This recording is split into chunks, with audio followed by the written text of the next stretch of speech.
आज हम एक्सप्लेन करने वाले हैं the last man on the earth का पार्ट 3। तो जैसा कि आप सब लोगों को मालूम था कि फिलिप को मिल जाती है एक गाय। फिलिप घर जाता है और सभी को बुला के कहता है मैं आप सभी के लिए एक छोटा सा सरप्राइज लेके आया हूँ। फिर वो अपने घर का दरवाजा खोलता है तो वो सभी लोग ये सरप्राइज देख के काफी हैरान हो जाते हैं क्योंकि उन्होंने गाय को इतने अरसे बाद देखा था। और फिर टोड कहता है कि हम इस गाय की मदद से फ्रेश दूध इजीली ले सकते हैं। और फिर टोड कहता है कि आप लोगों में से किसी को भी परेशान होने की जरूरत नहीं है क्योंकि मुझे गाय पालने का एक्सपीरियंस है। और फिर से वो दोनों लड़कियां टोड से इम्प्रेस हो जाती हैं। इसके बाद वो सभी उस गाय को एक गार्डन के अंदर बांध देते हैं और फिर टोड उस गाय का फ्रेश दूध निकाल के उन दोनों लड़कियों के सामने पेश करता है, जिस वजह से वो दोनों लड़कियां टोड से एक बार फिर से इम्प्रेस हो जाती हैं। और इस बार फिर से फिलिप का प्लान खराब हो चुका था। रात के वक्त जब सब लोग सो जाते हैं तो फिलिप एक बर्तन लेके गाय का दूध निकालने के लिए आता है, लेकिन तभी उसको किसी के आने की आहट सुनाई देती है। वो जल्दी से एक पत्थर के नीचे जाके छुप जाता है और फिर उसे पता चलता है कि मेलिसा और टोड दोनों एक साथ गाय का दूध निकालने के लिए आए थे। ये देख के वो और जेलिस हो जाता है और उनके जाने के बाद वो गाय की रस्सी को खोल देता है। अगली सुबह टोड घबरा के दोनों लड़कियों को बताता है गाय तो अपनी जगह पे नहीं है।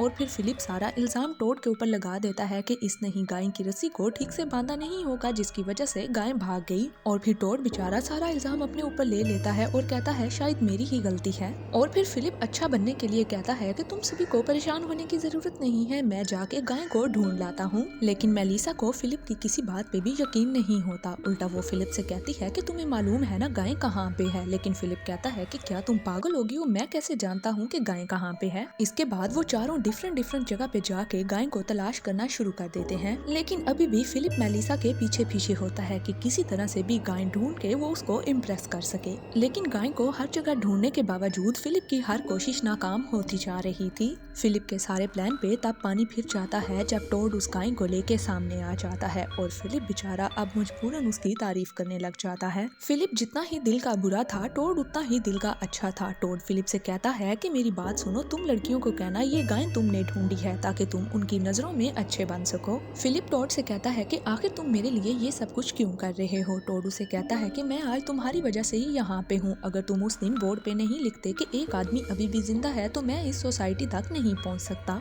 टोड कहता है कि अब तो मेरी लाइफ में मेलिसा भी है जिसे पाके मैं काफी खुश हूँ। इसके बाद जब रात में वो सभी मिल के बैठते हैं तो फिलिप कहता है देखो मुझे गाय मिल गई। और अब वो चारों गाय को पाके काफी खुश थे। इसके बाद रात में जब सभी लोग अपने अपने घर में सोने के लिए चले जाते हैं तो कैरल की चीखों की आवाजें आने लग जाती हैं। जब वो सभी कैरल के घर पे पहुंचते हैं तो क्या देखते हैं कि वो गाय तो कैरल के घर में आ चुकी है। और ये सब कुछ देख के अब फिलिप कैरल का मजाक उड़ाने लग जाता है। कैरल कहती है कि अगर गाय इस घर में आ गई है तो हम गाय को इसी घर में रहने देते हैं और अब सही वक्त आ गया है कि मैं अपने हस्बैंड के घर चली जाऊं। इसलिए वो रहने के लिए फिलिप के घर पे चली जाती है। लेकिन फिलिप ये नहीं चाहता था कि उसकी वाइफ कैरल उसके साथ उसी के घर में रहे क्योंकि वो तो मेलिसा के चक्रों में पड़ा हुआ था। और फिर ये दोनों सो जाते हैं। कैरल सोते वक्त ऑक्सीजन मास्क लगा के सोती थी, जिसकी वजह से फिलिप काफी डिस्टर्ब हो रहा था। फिलिप कैरल की वजह से ठीक से सो नहीं पाता और सुबह जल्दी उठ जाता है और देखता है कि उसके घर में सारी चीजें आगे पीछे हो चुकी हैं। और वो अब ये सारा गुस्सा कैरल पे जाके निकालता है कि आखिर वो ये सब कुछ क्यों कर रही है। फिलिप गुस्सा हो जाता है क्योंकि ये सब कुछ अब उससे बर्दाश्त नहीं हो रहा था। वो अपने ही घर से बाहर निकल जाता है। कैरल उसे एक लिस्ट दे देती है कि ये चीजें तुमने वापसी पे लेके आनी है। जाते वक्त जो लिस्ट कैरल ने उसे दी थी वो सारी शॉपिंग कर लेता है और फिर उस सामान को रोड पे रख के आग लगा देता है और जोर जोर से चिल्लाता है कि आखिर कैरल उसकी लाइफ में आई ही क्यों। क्योंकि फिलिप हमेशा से ही चाहता था कि उसको मेलिसा जैसी लड़की मिले, लेकिन कैरल पहले आ गई और अब वो कैरल से शादी कर चुका था। और उसके बाद आती है मेलिसा जो कि इसको लिफ्ट भी नहीं करा रही थी। और तभी फिलिप के सामने रोड पे एक गाड़ी आके रुकती है जिसमें से दो लड़कियां निकलती हैं और फिलिप उन दोनों लड़कियों को देख के हैरान हो जाता है। और वो दोनों लड़कियां फिलिप को देख के हैरान हो जाती हैं कि उन्हें भी एक हैंडसम लड़का मिल गया है। फिलिप को अब एक नहीं दो लड़कियां मिल चुकी थी। इसी के साथ थर्ड पार्ट यहीं पे एंड हो जाता है। अब सवाल ये है कि क्या फिलिप इन दोनों लड़कियों के पीछे अपनी वाइफ और मेलिसा के पीछे भागना छोड़ देगा या नहीं। जानने के लिए फोर्थ पार्ट का वेट कीजिए।